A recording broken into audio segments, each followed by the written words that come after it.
Assalamualaikum warahmatullahi wabarakatuh. Saya Bimul Hamada dari Ekonomi Islam dengan NIM 2342367 akan mempresentasikan ringkasan dari artikel saya yang berjudul Ekonomi Islam sebagai Manifestasi Fitrah Manusia. Sebelumnya saya sudah melakukan rekaman tapi ternyata belum kepencet. Jadi mohon maaf jika ada sedikit tampak wajah lelah. Kita langsung masuk. Yang pertama yaitu apa sih yang dinamakan ekonomi Islam dan fitrah manusia? Ekonomi Islam adalah sistem ekonomi yang didasarkan pada prinsip-prinsip syariah dalam Islam. Ekonomi Islam ini terkenal dengan tanpa adanya riba, gharar, maisir, dan lain sebagainya. Nah, hal ini ditekankan pada keseimbangan antara keuntungan dan tanggung jawab sosial. Lalu fitrah manusia itu apa? Fitrah manusia adalah keadaan suci dan murni yang diberikan oleh Allah Subhanahu wa taala. Fitrah manusia juga diartikan sebagai potensi dasar. Potensi dasar eh, dalam yang ada dalam diri manusia untuk berbuat baik, memiliki agama dan beriman. Fitrah manusia secara umum. Jadi ini pengertian fitrah manusia secara umum ada tiga. Yang pertama fitrah manusia adalah fitrah beragama atau fitrah bertauhid.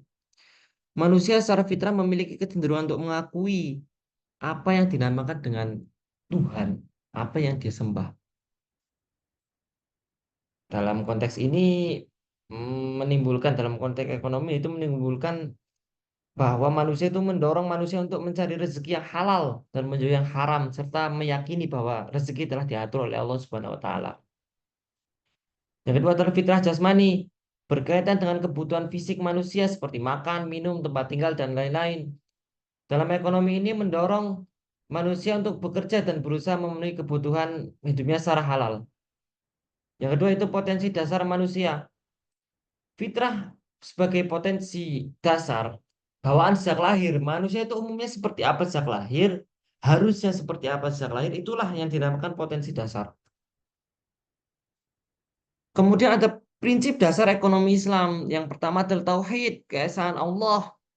Memiliki arti bahwa semua yang kita lakukan di dunia ini akan dipertanggungjawabkan kepada Allah di akhirat kelak. Yang kedua yaitu adil atau keadilan. Memiliki arti bahwa Allah telah memerintahkan manusia untuk berbuat adil, tidak menzalimi pihak lain. Yang kedua adalah nubuah, kenabian, menjadikan sifat nubuah sebagai teladan dalam apapun aspek kehidupan. Yang ketiga ada ma'ad atau hasil, laba yang diperoleh di dunia juga akan menjadi laba di akhirat nanti. Kemudian itu kepemilikan multitip, yaitu kepemilikan multijenis, merupakan turunan dari nilai tauhid dan adil. Islam mengakui kepemilikan pribadi, negara maupun kepemilikan campuran. Namun kepemilik primer atau pemilik yang hak itu tetap Allah Subhanahu wa taala. Yang keenam adalah kebebasan bertindak. Islam eh, membebaskan untuk bertindak dan berusaha, namun tetap dalam koridor syariat Islam. Ada batasannya. Sudah ditetapkan, sudah dicontohkan.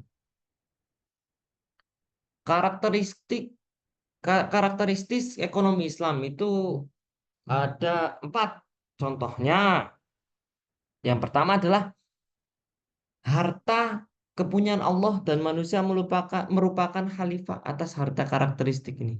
Dalam artian apa? Dalam artian semua itu adalah titipan, harta adalah titipan. Yang kedua, ekonomi terikat dengan akidah, syariat, dan moral. Hubungan ekonomi Islam dengan akidah Islam tampak jelas dalam beberapa hal. Hubungan ekonomi Islam dengan akidah dan syariat tersebut memungkinkan aktivitas ekonomi dalam Islam menjadi ibadah. Jadi kerja juga sebagai ibadah. Mencari nafkah, berekonomi, bermuamalah menjadi ibadah. Yang ketiga ada keseimbangan antara kerohanian dan kebendaan. Beberapa ahli barat memiliki tafsiran tersendiri dalam Islam. Mereka menyatakan bahwa Islam ini sebagai agama yang menjaga diri, tetapi toleran. Jadi seimbang. Atau biasa disebut oleh ulama-ulama yaitu wasatiyah, seimbang, tengah-tengah. Yang keempat, ekonomi Islam menciptakan keseimbangan antara kepentingan individu dengan kepentingan umum. Keseimbangan ini memiliki arti sistem sosial. Islam adalah sistem yang tidak mengakui hak mutlak dan kebebasan mutlak. Tetapi semuanya itu memiliki kebatasan-batasan tertentu termasuk dalam bidang hak milik. Kemudian ada implikasi bagi kehidupan manusia. Yang pertama, ekonomi konvensional yang kita jadikan contoh sering berorientasi kepada materi semata, profit oriented. Dalam artian dunia, dunia, dunia, dunia tok. Maka itu akan menimbulkan tidak seimbangnya antara fitrah manusia sebagai makhluk Tuhan dengan kehidupannya. Yang kedua, fitrah manusia sebagai makhluk sosial, mendorong interaksi dan kerjasama. Hal ini tercermin dalam syariat zakat, infak, hadiah, wakaf, dan lain sebagainya. Kemudian ada prinsip halal dan haram. Pemahaman fitrah tauhid menanamkan kesadaran yang kuat tentang halal dan haram. Etika bisnis juga menjadi implikasi. Bagaimana etika bisnis sesuai dengan syariat? Yaitu didasari dengan kejujuran, amanah, adil, dan transparan. Hal ini akan menimbulkan sifat bertanggung jawab dan lebih berintegritas. Tantangan. Tantangan yang dihadapi adalah yang pertama pemahaman masyarakat. Masyarakat itu masih belum banyak yang belum paham tentang ekonomi Islam itu seperti apa, prinsipnya seperti apa, kemudian dalam prakteknya seperti apa. Termasuk saya sebelum masuk ekonomi Islam, jurusan ekonomi Islam juga masih bodoh amat dengan ekonomi itu seperti apa. Tapi setelah mengetahui, akan timbul stigma bahwa, oh inilah yang dinamakan ekonomi itu seperti ini. Yang tidak merugikan secara non materi. Seperti itu. Yang ketiga yaitu yang kedua yaitu literasi ekonomi syariah. Literasi tentang ekonomi Islam ini masih sangat minim di Indonesia terutama. Hal ini akan timbul atau menimbulkan buta terhadap literasi apa sih ekonomi Islam atau ekonomi syariah itu. Yang ketiga itu ketersediaan produk dan standarisasi tentang ekonomi Islam masih terbatas. Banyak bank syariah yang belum sepenuhnya menjalankan bisnisnya sesuai prinsip syariah. Jadi asal mereka buka bank, silabil syariah, itu ternyata belum cukup dalam muamalahnya, dalam akad-akadnya juga masih berapa yang sama dengan konvensional. Solusinya apa? Solusi yang pertama tentu meningkatkan literasi dan edukasi tentang ekonomi Islam kepada masyarakat luas melalui berbagai media dan program. Yang kedua yaitu pengembangan infrastruktur dan regulasi. Memperkuat infrastrukturnya dan regulasi yang mendukung pengembangan penerapan ekonomi Islam.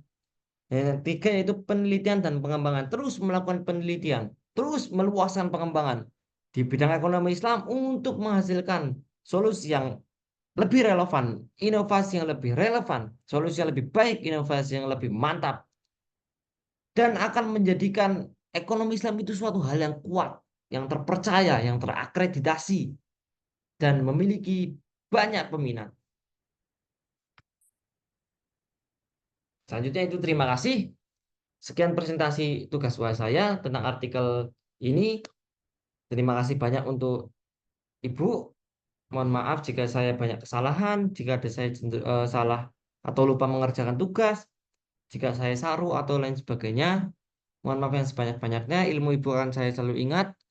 Semoga menjadikan amal jariah. Wassalamualaikum warahmatullahi wabarakatuh.